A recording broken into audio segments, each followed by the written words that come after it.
সম্মানীয় বন্ধু বান্ধবীরা, আজকে আমি একটি নতুন ভিডিও নিয়ে আপনাদের সামনে এসেছি। আমাদের গ্রামের পার্শ্ববর্তী একটা গ্রাম আছে, যে গ্রামে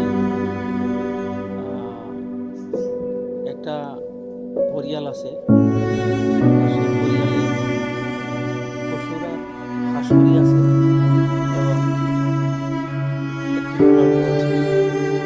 তো ফুলার বউর সাথে পশুর আর হাঁসুরি সকল সময় খালি ঝগড়া হয়। সেই ঝগড়ায় ইতিমধ্যে তিনাদের বহুত বড় একটা ঝগড়া হয়ে গেছে। তো ঝগড়ায় শাশুড়িকে নানানভাবে অত্যাচার করছে বউটা। তো পুত্র যখন বাড়িতে এসেছে তখন শ্বশুরে অনেক অত্যাচার দিয়েছে। তারপরে অতঃপর পুত্র বউকে কিছু গালিগালাজ করার জন্য গেছে। ইতিমধ্যে পুত্রর পরিবারটাই ঘরে গুনে একটা চোকা অস্ত্র আইনা পুত্রকে হাইনা হত্যা করছে। গতিকে হত্যা করা পর সেই পরিয়ালে একটা বিরহের রুল হচ্ছে।